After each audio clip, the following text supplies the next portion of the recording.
레위기 말씀을 통해서 오늘 3주째 말씀을 전하고 있습니다.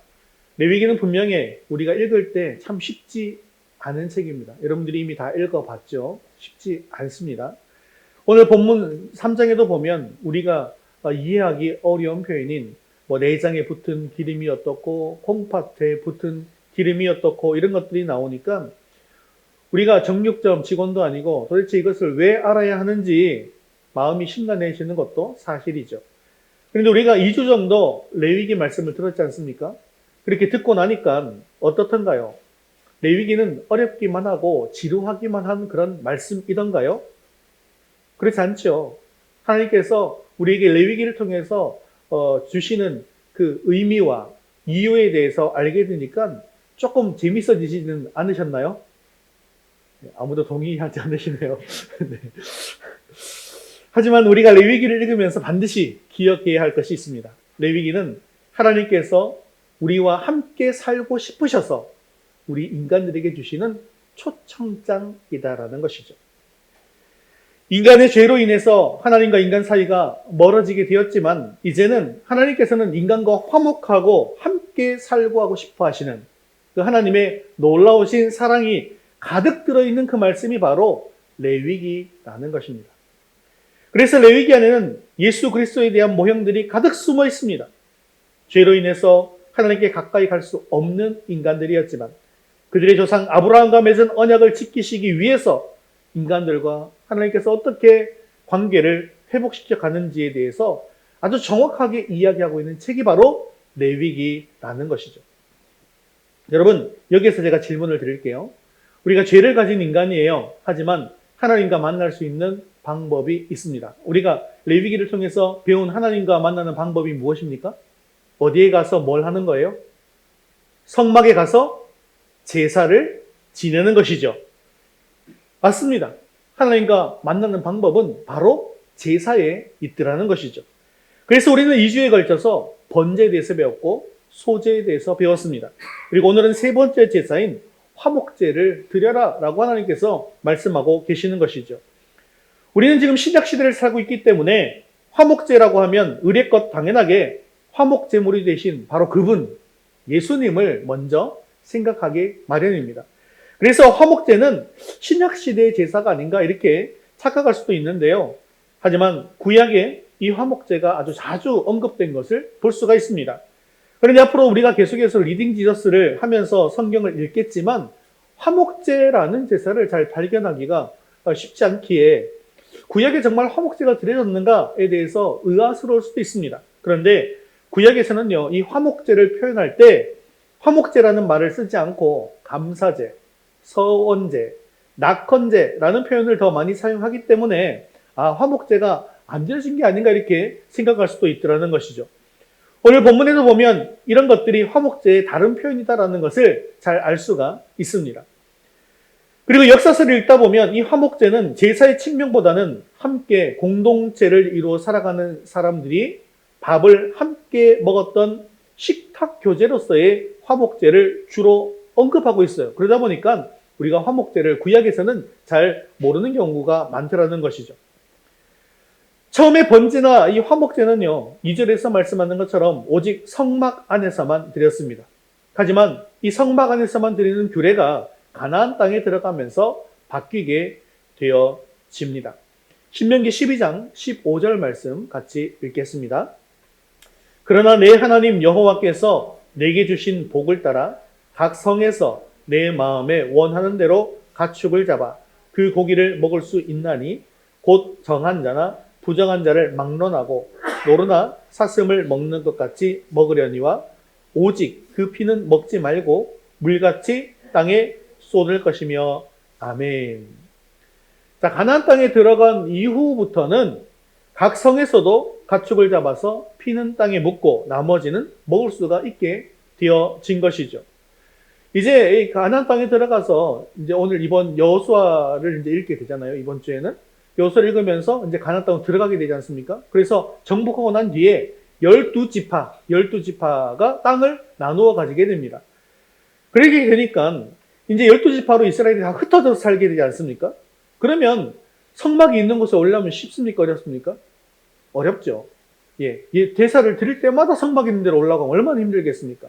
그러다 보니까 이 12지파의 48성읍에 번제단을 만듭니다. 그리고 이 번제단이 있는 그곳에 레위인들이 다 파송되어서 가게 되어지고, 그곳에서 레위 언제든지 화목제를 드릴 수 있도록 하게 한 것이죠.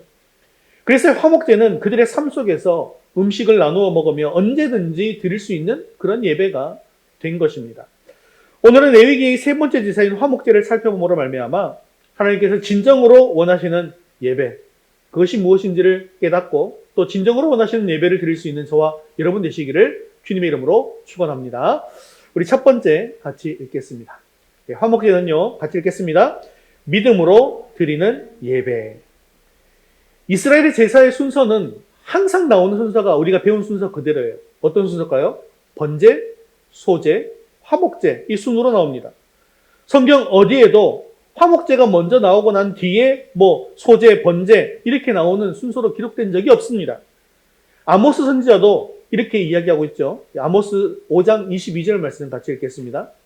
너희가 내게 번제나 소제를 드릴지라도 내가 받지 아니할 것이요 너희의 살진 희생의 화목제도 내가 돌아보지 아니하리라.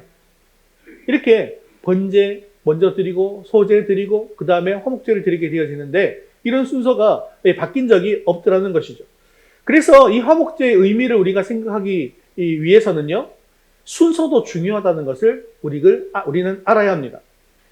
화목제가 갖는 의미는 크게 두 가지 정도로 살펴볼 수가 있는데 1차적인 의미는 예수 그리스도에 대해서 증거하는 의미입니다.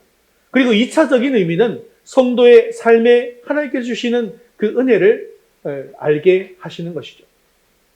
그렇다면 번제나 소제, 화목제가 갖는 1차적인 의미, 1차가 무엇에 해당된다고요? 예수 그리스도라 했잖아요. 그죠? 그 의미는 무엇일까요? 번제는요, 우리가 배운 것처럼 예수 그리스도가 희생제물이 되어서 하나님께 속죄 제사를 드리게 되어진 것을 의미하는 것입니다. 예수님께서 피를 흘리시고 그 몸을 다 찢기심으로 우리를 위한 속죄제물이 되어주셨다라는 것이 바로 번제의 의미라는 것이죠. 그리고 소제는요, 고운 가루를 드리는 거 아니겠습니까? 예수님께서 한 알의 밀알이 되어서 죽고 싹이나 열매가 맺힌 후에 또한 곱게 갈아져서 하나님께 드려진 것, 이것을 의미하는 것이죠. 그래서 소제는요, 예수 그리스도께서 고운 가루가 될 때까지 겪은 그 모든 순환의 과정들을 계시해 주시는 것입니다. 그리고 화목제는요, 예수 그리스도가 인간들을 향한 하나님의 진노를 제거하시고 하나님의 공의를 만족시켜 주심으로 말미암아 죄인들이 하나님과 평화를 누리게 되어지고 또 죄인들 상호 간에도 평화를 누리게 되어졌다라는 것을 보여주시는 것이죠. 즉 예수님께서 친히 화목제물이 되신다라는 것을 밝히 보여 증거해 주시는 것입니다. 그래서 에베소서에서는 이것을 아주 분명하게 선명하게 말씀하고 있는데 에베소서 2장 14절에서 18절까지 말씀 좀 길지만 한번 같이 읽겠습니다. 다 잘 아는 말씀입니다. 같이 읽겠습니다. 그는 우리의 화평이신지라 둘로 하나를 만드사 원수된 것 곧 중간에 막힌 담을 자기 육체로 허시고 법조문으로 된 계명의 율법을 폐하셨으니 이는 이 둘로 자기 안에서 한 세 사람을 지어 화평하게 하시고 또 십자가로 이 둘을 한 몸으로 하나님과 화목하게 하려 하심이라. 원수된 것을 십자가로 소멸하시고 또 오셔서 먼 데 있는 너희에게 평안을 전하시고 가까운 데 있는 자들에게 평안을 전하셨으니 이는 그로 말미암아 우리 둘이 한 성령 안에서 아버지께 나아감을 얻게 하려 하심이라. 아멘. 예수님께서 화목제물이 되심으로 우리가 하나님과 화목할 수 있게 되었고 유대인과 이방인도 화목할 수 있게 되었고 죄인들끼리도 화목할 수 있게 되었다는 것입니다. 그리고 한 성령 안에서 아버지께로 나아갈 수 있게 되었다라는 것이 바로 이 화목제의 의미라는 것이죠.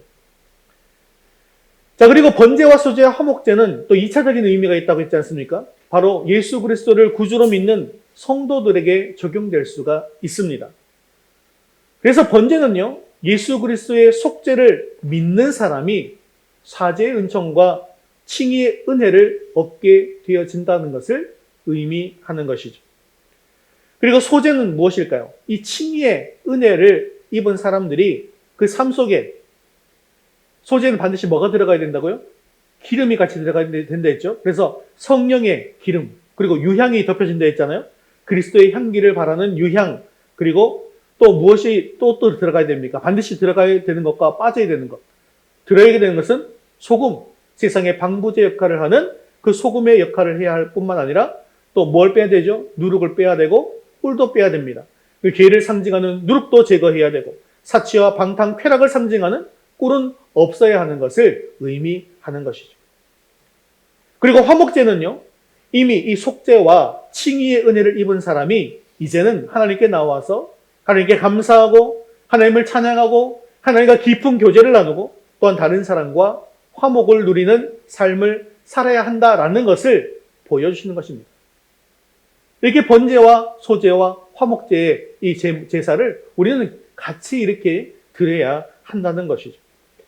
그래서 성도들의 입장에서 볼 때 하나님과 이 화목을 얻는 목적으로만 화목제를 드려야 하는 것이 아니라 이미 하나님과 화목을 얻은 사람이 언제 화목을 얻었죠? 이미 번제를 드림으로 말미암아 하나님과 화목을 얻었지 않습니까? 그리고 소제를 통하여서 내가 하나님께 어떤 삶을 살아야 될지 어떻게 헌신을 드려야 할지 이미 내가 결단이 섰지 않습니까? 그런 사람이, 그러니까 이미 화목을 얻은 사람이 하나님께 감사하고 하나님께 찬양하고 하나님과 교제하며 하나님께 더욱더 자원하고 헌신하고 서원하고 그리고 다른 사람들과 화평을 누리고자 하는 목적으로 드리는 것이 바로 화목제의 목적이라는 것입니다. 또한 이 화목제의 의미를 생각할 때 매우 중요한 구절이 레위기 3장 5절 말씀에 나오고 있는데요. 아마 이것을 여러분들이 읽으실 때 그냥 쑥 지나갔을 거예요. 근데 중요한 구절입니다. 같이 읽겠습니다. 3장 5절입니다. 아론의 자손은 그것을 제단 위에 불 위에 있는 나무 위에 번제물 위에서 살을지니 이는 화제라 여호와께 향기로운 냄새니라. 자, 여기서 화목제물을 태우는 곳이 중요한데요. 그곳이 어디냐 하면 번제물 위에서 사르는 것입니다. 반드시 화목제는 번제물 위에서 불살라야 한다는 것이죠. 자, 성막들에 나가면 번제단이 있습니다. 그리고 번제단 위에는 논망이 있죠. 논망 위에 나무를 쌓습니다. 그리고 그 나무 위에 번제물을 올려놓고 불을 붙여서 물을 태웁니다. 그런데 화목제물은 그 번제물, 태우는 번제물 위에 올려서 불태웠다라는 것이죠. 그런데 이것이 화목제를 이해하는데 매우 중요한 부분입니다. 즉 화목제라고 하는 것은 뭐 없이는 드릴 수 없는 거요? 번제 없이는 드릴 수가 없는 것입니다. 그래서 이것은 예수 그리스도의 희생이 전제되어야만 인간이 그 공로 위에 하나님께 감사와 찬양을 드릴 수 있다라는 것을 말씀하고 있는 것이죠.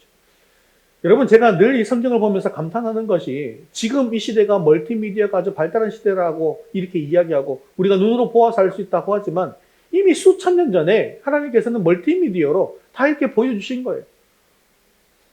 번제가 없이는 화목제를 드릴 수 없다. 또 소제가 없이는 화목제를 드릴 수 없다라는 사실을 보여주시는 것이죠. 그러므로 하나님께 감사를 드리고 싶은 성도는 먼저 예수 그리스도께서 나를 위해서 속죄 제사를 드리셨다라는 사실을 믿어야 한다는 것입니다. 그리고 그 믿음을 가진 사람은 누구나 하나님 앞에 당당히 나아갈 수가 있습니다. 그래서 번제는 반드시 암컷, 수컷 중에 무엇으로만 드릴 수 있습니까? 수컷으로만 드릴 수 있습니다. 왜 그래요? 누구를 상징하기 때문이죠? 예수 그리스도를 상징하기 때문이죠. 근데 이 화목제는요, 암컷, 수컷 중에 무엇으로만 드릴 수 있습니까? 둘 다 됩니다. 둘 다 됩니다. 왜냐하면 이 번제로 속죄를 받은 우리 모든 사람들을 의미하기 때문이죠. 이렇게 우리가 하나님 앞에 나와서 온전한 믿음으로 예배하는 백성을 하나님께서는 기뻐 받아주십니다. 그리고 하나님께서는 친밀한 교제를 나누어 주신다라는 사실을 굳건하게 믿으시고 온전한 믿음, 굳건한 믿음으로 하나님께 예배하는 저와 여러분 되시기를 주님의 이름으로 축원합니다. 두 번째, 화목제의 특징 같이 읽겠습니다. 가장 좋은 것을 드리는 예배.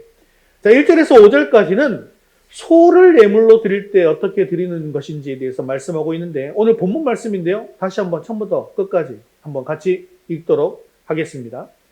사람이 만일 화목제의 제물을 예물로 드리되 소로 드리려면 수컷이나 암컷이나 흠 없는 것으로 여호와 앞에 드릴지니 그 예물의 머리에 안수하고 회막문에서 잡을 것이요 아론의 자손 제사장들은 그 피를 제단 사방에 뿌릴 것이며 그는 또 그 화목제의 제물 중에서 여호와께 화제를 드릴지니 곧 내장에 덮인 기름과 내장에 붙은 모든 기름과 두 콩팥과 그 위에 기름 곧 허리 쪽에 있는 것과 간에 덮인 꺼풀을 콩팥과 함께 떼어낼 것이요 아론의 자손은 그것을 제단 위에 불 위에 있는 나무 위에 번제물 위에서 사를지니 이는 화제라 여호와께 향기로운 냄새니라. 아멘. 자, 소를 드릴 때는 수컷이나 암컷이나 이것도 마찬가지로 흠이 없는 것으로 하나님께 드려야 합니다. 그리고 그 예물을 드리는 예배자가 안수를 합니다. 자, 이런 이유들을 다 알고 계시죠? 이미 배웠지 않습니까? 내 죄를 동물에게 전가하는 것이죠. 그리고 그것을 회막 문 앞에서 잡습니다. 누가 잡습니까? 안수한 그 사람, 예배자가 본인이 잡습니다. 그러면서 무엇을 느끼는 거예요? 내 죄가 이렇게 추악한 것이구나. 이렇게 비참한 것이구나. 내 죄는 죽을 수밖에 없는 것이구나. 라는 것을 자기 스스로가 깨닫게 되어지는 것이죠. 그러면 그 피를 받아서 아론의 제사장들은 그 피를 번제단 사방에 뿌립니다. 그리고 하나님 앞에 제물을 화제로 드리는 것이죠. 자, 화제라고 하는 것은 불태우는 것을 의미하는 것이죠. 아까 말씀드린 것처럼 또 그 번제를 드렸던 그 번제물 위에다가 화목제물을 얹어서 제사를 드리는데 이것이 바로 무슨 제사다? 화목제다라는 것이죠. 자, 여기까지는 우리가 잘 알고 있는 거예요. 그런데 그 다음 이 이야기들이 잘 모르겠는 이야기입니다. 우리는 정육점에 가서 일할 것이 아닌데 왜 이런 이야기가 나오나? 이런 얘기들이 나오는 거죠. 내장에 덮인 기름과 내장에 붙은 모든 기름, 두 콩팥과 그 위에 붙어있는 기름, 또 허리 쪽에 있는 기름, 간에 덮인 꺼풀, 그 콩팥 이런 것들을 떼어내어서 그 기름과 콩팥을 하나님 앞에 그 번제물 위에 올려놓고 뭐 했다는 거예요? 불살랐다는 겁니다. 자, 6절에서 16절까지도 화목제에 대한 이야기가 나오는데요. 제물만 양과 염소로 바뀌었을 뿐 제사를 드리는 방법은 동일합니다. 그리고 17절에는 또한 이렇게 말씀하고 있죠. 17절 같이 읽겠습니다. 너희는 기름과 피를 먹지 말라. 이는 너희의 모든 처소에서 너희 대대로 지킬 영원한 규례니라. 아멘. 자, 하나님께서 이렇게 제사를 드리게 하고 난 뒤에 기름과 피는 먹지 말라고 그랬습니다. 그리고 그 기름과 피는 어떻게 해야 되는 거예요? 어떻게 하는 거예요? 하나님께 드리는 거예요. 그죠? 피를 먹지 말라라는 말은 여러분 들어보셨죠? 레위기 17장에 보면 피는 곧 생명이기 때문에 피는 먹지 않습니다. 자, 그렇다고 한다면 기름은 왜 먹지 말라고 하신 것일까요? 요즘도 기름이 보이면은 몸에 좋지 않다고 다 떼어놓고 드시는 분들 많습니다. 그래서 고깃집 가면 기름만 싹싹 잘라가지고 옆으로 다 이렇게 모아놓고 이렇게 하죠. 그죠? 근데 어떤 분들은 오리고기 집에 가서 오리기름도 다 잘라내고 드시는데 원래 오리기름은 먹는 거예요, 또. 그죠? 소기름 이런 게 안 좋은 거고 또 돼지기름도 어느 정도 좋기도 하고 나쁘기도 하고 뭐 그렇다고 얘기하죠. 자, 그런데 이처럼 그러면 하나님께서도 기름은 인간들이 먹으면 몸에 좋지 않으니까 혹시나 콜레스테롤이 높아지지 않을까, 고지혈증에 걸리지 않을까 염려하셔서 이 나쁜, 몸에 좋지 않은 나쁜 기름은 먹지 말라 이렇게 말씀하신 것일까요? 어떤 분들은 이 구절을 해석할 때 이런 것들이 비위생적이고 건강에 좋지 않기 때문에 먹지 말라고 하시는 사랑이 많으신 하나님이십니다. 그 하나님을 찬양합니다. 뭐 이렇게 해석하시는 분들도 계셨어요. 그런데 과연 그럴까요? 그렇다면 만약에 그것이 맞다고 한다면 비위생적이고 몸에 좋지 않은 아주 나쁜 것을 누구에게 드리게 되는 것입니까? 하나님께 드리게 되는 거예요. 가장 나쁜 것을 하나님께 드리게 되는 거예요. 근데 우리가 하나님께 드릴 때 가장 나쁜 것을 드리나요? 제물을 드릴 때도 어떤 제물이 돼야 된다고요? 흠이 없는 거라 해야 됩니다. 흠이 있는 걸 하나님께 드릴 수 없어요. 그러면 이게 건강에 안 좋고 나쁜 것이라고 한다면 흠이 있는 거예요? 흠 없는 거예요? 흠이 있는 거잖아요. 그래서 이것을 드릴 수가 없게 되는 것이죠. 모순이 되어지는 것이죠. 앞뒤가 안 맞습니다. 여러분, 소고기를 사러 정육점에 가면 어떤 고기가 비쌉니까? A 플러스, 투뿔과 B등급, C등급 어느 게 비쌉니까? 예. 2 플러스가 비싸잖아요. 근데 2 플러스가 비싼 건 이유가 뭐예요? 뭐가 있어요, 그 속에? 아름다운 마블링이 들어있습니다. 대리석 무늬의 마블링. 근데 그 마블링이 뭐예요, 결국? 마블링이 기름입니다. 그리고 그렇게 마블링이 많이 들어간 고기가 고소하고 아주 맛이 있습니다. 마블링이 없으면 없을수록 C등급으로 가는데 텁텁하고 질기고 맛이 없습니다. 즉, 기름이라고 하는 것은 맛있는 것, 좋은 것을 뜻하는 것입니다. 그리고 성경에서 기름을 드리는 것은, 성경에서 기름을 드린다, 이런 것은 이런 무슨 의미냐면요, 내가 가진 가장 좋은 것을 하나님께 드린다라는 의미가 되는 것입니다. 그러면 콩팥과 내장은 무슨 뜻일까요? 그 당시의 문화에서 콩팥과 내장이라고 하는 것은 내 속에 들어있는 거잖아요. 내 속에 들어있는 거죠. 즉, 그래서 사람의 감정의 중심을 상징하는 의미를 가지고 있는 것입니다. 즉, 콩팥과 내장에 붙어있는 기름을 불사른다라고 하는 것은 예배자가 하나님 앞에서 나와서 예배를 드릴 때에 내가 가지고 있는 어떤 걸 드리는 거예요? 가장 좋은 것을 드리는 거예요. 그리고 내 안에 있는 깊은 감정 속에 있는 아주 진실된 것, 내 마음의 중심, 이런 것들을 바친다라는 것을 상징하는 것입니다. 왜냐하면 이 화목제를 드리는 의미는요, 하나님께 찬양을 드린다든지 감사를 드린다든지 하나님을 위해서 내가 열심히 헌신하겠습니다 라고 하는 내 감정이 가장 고조되었을 때 드렸던 예배가 바로 화목제 예배이기 때문에 내게 있는 가장 좋고 귀한 것을 하나님께 내어드리는 제사라는 것입니다. 그래서 번제는요, 죄의 용서를 위해서 드리는 것입니다. 소제는요, 내 자신을 완전히 갈아서 헌신하는 것을 드리는, 하나님께 기꺼이 드리는 예물이 되어지는 것이고, 화목제는요, 감사, 서원, 자원을 뜻하는 것입니다. 이처럼 번제, 소제, 화목제로 점점점 감정이 더욱더 고조되고 더 큰 헌신으로 나아가게 되어지는 것이죠.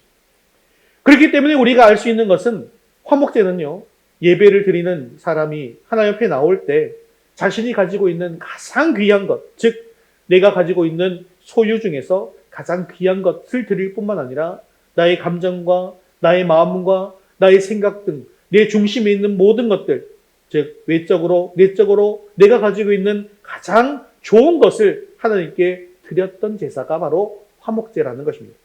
사랑하는 성도 여러분, 우리들도 나의 죄를 용서하셔서 나를 구원해 주시고 우리의 삶을 늘 인도해 주시는 하나님께 내가 가진 가장 좋은 것을 드림으로 말미암아 하나님께 온전한 예배를 드릴 수 있는 저와 여러분 되시기를 주님의 이름으로 축원합니다. 우리 세 번째 같이 읽겠습니다. 다른 이들과 함께 나누는 예배. 자, 내가 가지고 있는 가장 좋은 것을 드리고 난 다음에는 이제 무엇을 하게 되어지는 것일까요? 하나님께 드린 제물을 제하고 나면, 자, 무엇을 제했어요? 하나님께 뭘만 드렸어요? 기름을 잘라서 기름 드렸고요. 내장하고 콩팥, 그거 잘라서 드렸잖아요? 그러면 나머지가 그대로 남지 않습니까? 뭐가 남는 거예요? 고기가 남는 거예요. 그럼 고기가 남는 것은 그 사람들과 함께 나누어 먹은 것이 바로 화목제였습니다. 번제와 화목제의 차이가 여기서 크게 나는 거예요. 번제는요, 모조리 다 불사르는 겁니다. 내 모든 것을 다 드리는 게 번제예요. 그래서 예수님이 예수님께서 자신의 모든 것을 다 드리셨잖아요. 그죠? 그게 번제고, 화목제는요, 좋은 것을 떼서 드리지만 나머지가 남아있는 것을 이야기하는 것이죠. 우리는 계속해서 하나님께 드리는 예배에 대해서 이렇게 말씀을 나누고 있는데, 하나님께서 원하시고 기뻐하시는 예배가 어떤 것인지를 우리는 그래서 잘 깨닫고 알고 있어야 합니다. 하나님께서 기뻐하시는 예배가 바로 번제, 소제, 화목제와 같은 이런 예배라는 것이죠. 그리고 이 화목제의 의미를 본다면 내가 가지고 있는 가장 좋은 것만 하나님께 드리고 그것을 하나님의 일을 위해서 쓰는 것만으로 끝나는 것이 아니더라는 것입니다. 그것을 드리고 난 뒤에 나머지의 것으로 공동체가 함께 누릴 수 있도록 나누는 예배, 그것이 바로 하나님께서 진정으로 원하시고 기뻐하시는 예배라는 것이죠. 그런데 우리는 하나님께 드리는 것은 참 익숙합니다. 교회 와서 예배드리고 찬양하고 기도하고 헌금하는 것에는 굉장히 익숙합니다. 그런데 옆에 있는 사람이 굶주리고 배고프고 어려운 것에 대해서는 별로 관심을 기울이지 않습니다. 왜냐하면 그런 문제는 나의 구원과는 전혀 관계가 없기 때문이죠. 나와 상관이 없는 문제다라고만 생각해버리더라는 것입니다. 그런데 오늘 화목제가 우리에게 말씀하고 있는 예배의 모습은 어떤 것입니까? 내가 가지고 있는 가장 좋은 것을 하나님께 내어드리는 것, 그것만이 화목제가 아니라 이웃과 함께 나누는 것이 하나님께서 우리에게 원하는 제사이며 화목제다라는 것이죠. 그리고 이 화목제가 어떻게 드려졌는가는 이 3장 말씀에 나오지 않고 7장 말씀에 나오고 있습니다. 화목제가 어떻게 계속 진행되는지를 우리 7장 15절에서 17절까지 말씀 같이 읽겠습니다. 감사함으로 드리는 화목제물의 고기는 드리는 그날에 먹을 것이요 조금이라도 이튿날 아침까지 두지 말 것이니라. 그러나 그의 예물의 제물이 서원이나 자원하는 것이면 그 제물을 드린 날에 먹을 것이요 그 남은 것은 이튿날에도 먹되 그 제물의 고기가 셋째 날까지 남았으면 불사를지니. 아멘. 자, 화목제의 이 세 종류의 제사가 지금 여기에 나오고 있는 것이죠. 그리고 이 제사는 모두 다 화목제라고 말씀드렸습니다. 15절에 나오는 감사함으로 드리는 화목제는 무슨 제가 되는 것일까요? 감사제가 되는 겁니다. 그리고 감사제는요, 드리는 그날 하루 만에 다 먹어야만 했습니다. 16절에 나오는 제사는요, 서원하는 거잖아요. 그죠? 그래서 서원제라고 합니다. 그것은 이 서원은요, 하나님께 맹세하고 서원할 때 이 화목제를 드렸다는 거예요. 그리고 자원하는 것이면 한데, 이건 자원제를 뜻하는 것이죠. 자원제라고도 하고 성경에 낙헌제라고도 합니다. 이것은 자원해서 내가 이렇게 하나님의 일을 하겠습니다라고 헌신하는 경우에 드렸던 제사입니다. 그리고 이 서원제와 자원제, 낙헌제는 이튿날까지 다 먹어야만 했습니다. 이 화목제로 드리는 제물은요, 어떤 제물인가요? 소와 양과 염소입니다. 이건 앞에 제가 말씀은 안 드렸는데 번제물하고 또 다른 점이 여기에 있어요. 번제물에는 소, 양, 염소도 드릴 수 있지만 또 뭐도 드릴 수 있었어요? 가난한 사람을 위해서 뭐도? 비둘기도 드릴 수 있었잖아요. 그죠? 그리고 곡식도 드릴 수 있었죠. 그런데 원칙적으로는 비둘기까지 정도는 해야 되는 거예요. 왜냐하면 내가 돈이 없어도 비둘기를 잡을 수 있는 힘만 있으면 잡아오라는 그런 뜻이고요. 그래도 이 소제물을, 곡식을 드리라고 하는 것은 그것조차도 안 되는 사람은 그럼 번제를 못 드리는 게 있느냐는 거예요. 그것조차 안 되는 사람은 구원 못 받습니까? 그게 아니잖아요. 그래도 내가 밥 먹을 수 있는 힘만 있다고 한다면 밥은 먹을 수 있지 않습니까? 곡식 가루는 얻을 수 있지 않겠습니까? 그래서 번제, 그걸 다 불사르라고 하는 거예요. 자, 그래서 비둘기와 곡식까지도 번제는 할 수 있었는데 화목제는 이게 빠져 있습니다. 왜 그렇습니까? 비둘기 혹시 드셔보셨습니까? 드셔보셨어요? 안 드셔보셨죠? 저도 안 먹어봤어요. 근데 비둘기는 먹을 게 없대요. 크기는 커나도 먹으면 먹을 게 없대요. 참새구이는 사람들이 먹지 않습니까? 참새는 그래도 이렇게 해놓으면 작아도 먹을 게 있대요. 그런데 이 비둘기는 그래서 제물로 만약에 드리게 되어지면 화목제는 하나님께 드리게 되지만 또 뭘 또 해야 됩니까? 나눠 먹어야 되는데 나눠 먹을 게 없더라는 것입니다. 그런데 그래서 이 화목제의 제물은 소나 양이나 염소죠. 그러니까 고기와 기름과 내장을 제하고 나니까 남는 고기 양이 많습니까? 적습니까? 남는 고기 양이 많은 거예요. 그래서 이걸 먹기는 먹어야 되는데요.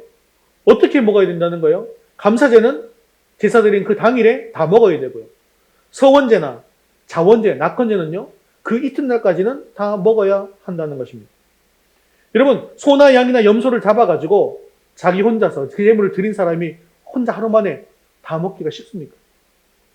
아니면 가족이, 아무리 대가족이라고 해도, 대가족이라고 다 모여서 그걸 다 먹기가 쉬울까요? 쉽지가 않습니다. 그렇기 때문에 이것을 다 먹으려고 하니까 어떻게 해야 되는 거예요? 이웃과 나눠 먹어야 돼요. 아까우니까 내일도 나눠 먹어야지, 모레도 나눠 먹어야지, 우리 식구들끼리 그렇게 못하게 한 거예요. 우리끼리 다 먹어도 못 먹으니까 어떻게 해요? 옆에 있는 사람들 계속 다 나눠줘야 되는 거예요. 다 나누어 주어야만 먹을 수가 있더라는 것입니다. 그런데 내가 하나님 앞에 감사하고 하나님 앞에 서원을 하고 하나님께 하나님의 일을 하겠다고 헌신하는 것과 화목제를 드리면서 제물을 이웃과 나눠 먹는 것이 과연 어떤 의미가 있는 것일까요? 이것을 알기 위해서는 화목제가 어떤 제사인지를 한 번 더 깊이 생각해 볼 필요가 있습니다. 이 화목제는요, 율법을 가장 잘 설명해 주는 그런 제사 중에 하나라고 할 수가 있습니다. 마태복음 22장에 보면 한 율법사가 와서 선생님, 율법 중에서 어느 계명이 크니까라고 예수님께 묻습니다. 그때 예수님께서는 아주 분명하게 율법이 무엇이다 라고 정리해 주시는 것이죠. 지금 우리가 계속해서 레위기, 민수기, 신명기 이렇게 읽어오면서 우리가 율법을 계속해서 우리가 읽어왔지 않습니까? 특히 우리가 신명기 읽으면서 율법은 무엇과 연결이 된다고 여러분 느끼셨습니까? 율법은 우리를 속박하는 것으로 끝나는 것이 아니라 율법은 항상 무엇이 전제되는 거예요? 은혜가 전제되잖아요. 신명기 읽으면서 계속 그 구조로 가지 않습니까? 내가 너의 여호와가 된다라고 말씀하시면서 내가 너를 구원했다. 내가 너의 앞길을 인도한다고 말씀하시면서 그런 너희가 이렇게 살아라. 이렇게 나오는 것이 않습니까? 그렇죠? 자, 그래서 예수님께서 율법이 무엇이다라고 분명하게 뭐라고 말씀하시는지 마태복음 22장 37절에서 40절까지 말씀 같이 읽겠습니다. 예수께서 이르시되 내 마음을 다하고 목숨을 다하고 뜻을 다하여 주 너의 하나님을 사랑하라 하셨으니 이것이 크고 첫째 되는 계명이요 둘째도 그와 같으니 내 이웃을 내 자신같이 사랑하라 하셨으니 이 두 계명이 온 율법과 선지자의 강령이니라. 아멘. 자, 우리가 이번 주에 신명기 읽었는데 이런 얘기 나왔어요? 안 나왔어요? 나왔죠? 이런 이야기가 나왔죠? 이 이야기는 예수님께서 하신 말씀이 아니라 이미 구약에 율법을 주시면서 이미 주신 말씀이더라는 것이죠. 예수님께서 뭐라고 명확하게 정리하십니까? 율법은 뭐라는 거예요? 첫 번째, 하나님을 사랑해라. 내 목숨과 마음과 뜻을 다해서 하나님을 사랑해라. 그리고 둘째가 있는데 첫째, 둘째가 아니라 둘째가 어떻다고요? 둘째도 그와 같으니. 같다는 거예요. 첫째, 둘째 같다. 내 이웃을 내 몸과 같이 사랑하라 라고 말씀하신 것입니다. 이렇게 첫째, 둘째 순으로 중요한 것이 아니라 둘째도 그와 같다고 말씀하신 것처럼 하나님을 사랑하는 것과 그것과 동등하게 내 이웃을 내 몸과 같이 사랑하라는 것이 바로 율법이라는 거예요. 그리고 이것이 온 율법과 선지자의 강령이라는 것입니다. 이렇게 분명하게 율법의 정의가 이것이다라고 말씀해 주신 것입니다. 그래서 우리가 신명기를 통해서 살펴본 율법은요, 율법은 속박이 아니라는 겁니다. 하나님께서 우리에게 율법을 주신 이유가 무엇입니까? 하나님께서 우리에게 왜 성막을 주셨고 하나님께서 왜 우리에게 제사법, 이렇게 복잡한 제사법을 주신 거예요? 우리를 뭐 하시기 때문에? 사랑하시기 때문에. 그래서 이 율법은요, 삶의 길이, 규범이 무엇인지를 제시해 주는 겁니다. 하나님의 백성들이 너희들이 이렇게 살아가라는 거예요. 그리고 율법이요, 무엇을 뜻하는 거냐면 하나님께 나아가는 길이 무엇인지를 알려주시는 것입니다. 그리고 율법은요, 결국 무엇 때문에 주시는 것입니까? 우리가 어떤 존재이기 때문에? 죄인이기 때문에 주신 거예요. 죄인인 우리가 하나님을 만나려고 하니까 우리는 무엇을 얻어야 합니까? 속죄를 얻어야 되는 거예요. 죄를 용서해 주시기 위해서. 그러니까 죄인을 만들기 위해서 율법을 주신 것이 아니라요, 죄를 용서해 주시기 위해서 율법을 주셨다라는 것이죠. 그래서 우리는 이 율법이라고 하는 것이 하나님께서 우리를 사랑하기 위해서 주신 것이 율법이고, 또한 우리가 하나님을 사랑하고 또 누구를 사랑하기 위해서? 이웃을 사랑하기 위해서 주신 것이 바로 율법이라는 것을 알아야 한다는 것입니다. 여러분, 그래서 우리가 율법을 읽을 때 좀 이해가 좀 안 되는 것 중에 하나가 있죠. 하나님은 사랑이신데 율법의 속성은 어떤 누군가가 범죄를 하면 어떤 것입니까? 눈에는 눈으로, 이에는 이로잖아요. 누가 내 눈을 상하게 하면 나도 똑같이 가서 눈을 상해야 되고, 누가 내 이빨을 부러뜨리면 같이 이빨을 부러뜨려야 되잖아요. 그죠? 그렇잖아요. 그 하나님의 법칙이 그렇잖아요. 근데 그건 참 포악하고 잔인한 하나님의 뜻이기 때문에 율법을 그렇게 주신 것일까요? 한번 잘 생각해 보세요. 율법의 본질은 뭐라고요? 사랑이라고 했잖아요. 율법 본질 사랑이에요. 근데 이웃을 사랑하는데 어떻게 눈을 이렇게 파괴할까요? 왜냐하면요. 그만큼 다른 사람을 상하게 하는 것이 좋지 않은 것이기에 오히려 다른 사람을 보호하기 위해서, 그 사람을 보호하기 위해서 주시는 것이 바로 눈에는 눈, 이에는 이라는 율법의 계명이라는 것입니다. 그만큼 내가 벌이 강력하기 때문에 그걸 해도 된다, 안 된다라는 거예요? 안 된다는 거예요. 하지 말아야지 하고 하는 억지력을 가지고 있다는 것이죠. 그래서 율법의 전부는요, 사실은 예수님께서 말씀하신 것처럼 하나님 사랑, 이웃 사랑인데요. 이것은 즉 하나님과 화해하고 사랑과 화해하는 것이다 라는 것을 우리는 분명하게 알아야 한다는 것입니다. 그래서 바울은 고린도후서 5장에서 하나님께서 우리에게 아주 큰 직분을 맡겨주셨는데 그 직분이 바로 화목하게 하는 직분이라고 분명하게 말씀하고 있는 것입니다. 그리스도께서 하나님과 사람 사이를 화목하게 하신 것처럼 너희는 가서 사람과 사람 사이를 화목하게 하는 직분을 가지고 살아가라는 것입니다. 이렇게 화목의 직분을 가지고 살아가는 사람의 모습이 바로 화목제를 드리는 사람의 삶의 모습과 같다라는 것이죠. 그렇다면 역으로 사람들 간의 관계에 있어서 화목하지 못하는 사람은 하나님의 은혜를 모르는 사람이다라고 이야기해도 과언이 아니라는 것입니다. 왜냐하면 하나님의 은혜를 아는 사람이 감사를 드리는 것이 바로 화목제죠. 그리고 그것으로 끝나는 것이 아니라 동시에 사람들과 화목하는 것이 화목제이기 때문입니다. 즉 화목제를 드린다라는 것은 하나님께 감사하고 서원하고 자원하겠다는 것이고 이웃에게도 똑같이 그렇게 하겠다라고 헌신하는 것이 바로 화목제라는 것입니다. 그렇기 때문에 우리는 내가 누군가와 갈등하고 대립하고 있으면서도 나는 지금 하나님께 나와서 예배하고 찬양하고 기도하고 헌신하고 있으니 나는 바른 예배자다라고 착각해서는 안 된다는 것입니다. 먼저 가서 그 사람과 화해하고 와서 하나님 앞에 예배 드리는 것이 맞다라는 것이죠. 그래서 예수님께서도 이것에 대해서 아주 분명하게 말씀하고 있지 않습니까? 마태복음 5장 23절, 24절 말씀 같이 읽겠습니다. 그러므로 예물을 제단에 드리려다가 거기서 내 형제에게 원망 들을 만한 일이 있는 것이 생각나거든 예물을 제단 앞에 두고 먼저 가서 형제와 화목하고 그 후에 와서 예물을 드리라. 분명히 예수님께서 이렇게 말씀하셨죠. 그런데 우리는 반대로 생각할 때가 너무나 많습니다. 하나님께 먼저 나와서 예물을 드리고 난 뒤에 또 예배를 드리고 난 뒤에 내가 마음에 큰 감동을 막 받고 그렇게 해서 내 마음이 변하고 확신이 들고 난 뒤에 그제서야 그 마음으로 변화되고 나서야 언젠가는 그 사람 앞에 가서 내가 용서를 구해야지라고 생각하더라는 것입니다. 그런데 그것이 아닙니다.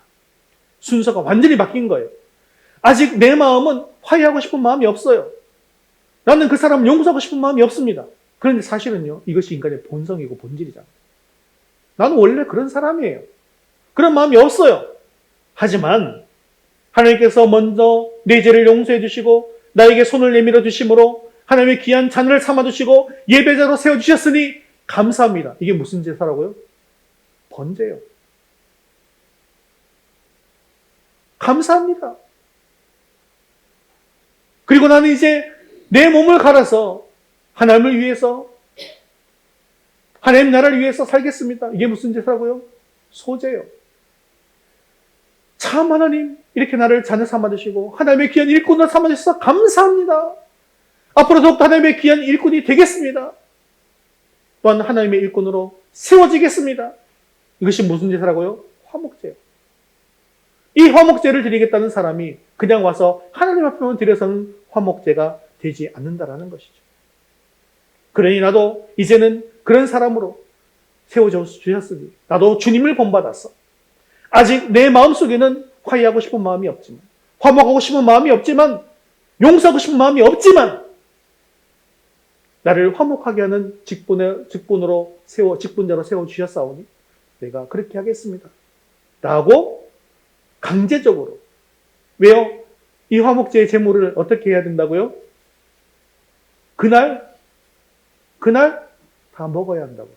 누구와? 이웃과 나누어. 그 다음날 되면 어떻게 해요? 불 살라버리죠. 있어요, 없어요? 없습니다. 내일이 어디 있어요? 지금 당장 가세요. 아깝지만, 나눠주는 게 아깝지만, 내 건데 왜 나눠줘야 되지? 하지만 그것을 해야 한다는 것. 내 마음은 아직 허락하지 않는다 할지라도 강제적으로 해야 하는 것. 그것이 바로 화목제라는 것이죠. 그렇기 때문에 아직까지도 내 마음이 정리되지 않은 상태라 할지라도 우리가 먼저 해야 할 일이 있습니다. 그것은 가족과 친척 간에, 또한 직장에서, 이웃지간 간에 누구든지 불편한 관계이거나 상처를 주었다면 먼저 가서 용서를 구해야 한다는 것입니다. 그리고 나서 그 형제와 완전히 회복된 그 기쁨을 가지고 나와서 하나님께 예배를 드릴 때 하나님께서 보여주시는 정말로 말할 수 없는 기쁨과 감동을 누릴 수 있게 되어지는 것이죠. 우리는 제사에 대한 이야기를 읽으면서도 내 죄를 위해서 드려지는 제사에 대해서는 관심이 많습니다. 어떻게 하면 내 죄를 속하고 구원받을 수 있을까? 그것을 생각합니다. 하지만 화목제를 통해서 살펴본 예배는 하나님께 드리는 예배만큼 중요한 것이 형제간의 사랑이고 형제간의 화목이더라는 것입니다. 우리는 지금껏 예배는 예배당에 나와서 하나님께 드리는 예배가 전부인 것처럼 생각했지만 이제는 우리의 예배의 영역을 바울이 말하는 예배의 정의까지 나아가야 합니다. 로마서 12장 1절 말씀 같이 읽겠습니다. 그러므로 형제들아 내가 하나님의 모든 자비하심으로 너희를 권하노니 너희 몸을 하나님이 기뻐하시는 거룩한 산제물로 드리라. 이는 너희가 드릴 영적 예배니라. 아멘. 그렇습니다. 진정한 예배는 우리의 몸을 거룩한 산제물로 드리는 것, 우리의 삶으로 드리는 예배입니다. 여러분, 우리 삶이 예배입니다. 내 삶이 예배인데 어떻게 다른 사람과 다투고 갈등하고 싸우고 상처 줄 수 있겠습니까? 우리의 삶이 예배인데 어떻게 형제를 사랑하지 않을 수 있겠습니까? 그래서 히브리서도 이렇게 말씀합니다.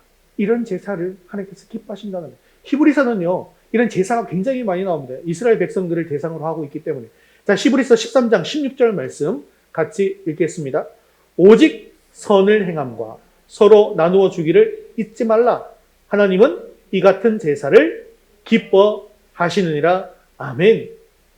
우리는 지금껏 구약의 예배는 나의 죄를 속함으로 하나님께 나아가는 예배라고만 생각했고 이웃사랑은 신약의 가르침이라고 생각했습니다. 하지만 하나님께서는 레위기에서부터 이미 사람들과 화목하고 관계를 회복하는 예배를 화목제라고 말씀하셨다는 것이죠. 그리고 하나님께서는 이 같은 화목제로서의 예배를 기뻐 받으십니다.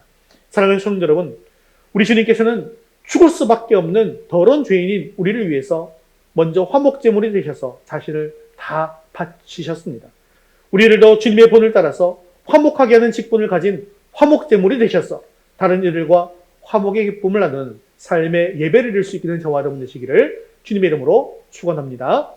말씀을 맺겠습니다. 오늘 우리는 화목제를 통해서 하나님과의 관계 그리고 인간과의 관계를 어떻게 풀어나가야 하는지를 잘 알게 되었습니다. 하나님께서는 번제 위에서 드리는 화목제, 즉 예수님을 믿는 믿음 안에서 드리는 예배를 기뻐 받으십니다. 또한 하나님의 자녀 삼아주신 그 은혜에 감사하며 나의 가장 좋은 것을 드리고 그뿐만 아니라 나의 감정과 나의 마음과 나의 생각과 그리고 내적으로 가지고 있는 모든 것들 중에서 가장 좋은 것을 하나님께 드리는 예배를 기뻐 받아주십니다. 그리고 하나님과 화목할 뿐만 아니라 이웃들과 화목하게 하는 제물로 드려질 때 우리의 삶을 예배로서 기뻐 받아주신다는 것이죠. 사랑하는 성도 여러분, 하나님께서는 이미 우리에게 좋은 모든 것을 다 해주셨습니다. 그러므로 내가 가지고 있는 가장 좋은 것을 하나님께 드릴 수 있기를 바랍니다. 그리고 그 좋은 것을 또한 이웃과 함께 나눌 수 있기를 바랍니다. 그래서 이 구원의 기쁨을 이웃들도 알게 할 수 있기를 바랍니다. 특히 관계가 좋지 않았던 분들에게 우리가 가진 가장 강력한 사랑의 능력인 이 화해의 손을 먼저 내미시고 그들과 함께 화목제물인 예수님의 복음을 나누어 먹음으로 말미암아 우리 모두 함께 이 자리에서 기쁨의 감사의 능력의 화목의 예배를 드릴 수 있게 되어지기를 주님의 이름으로 축원합니다.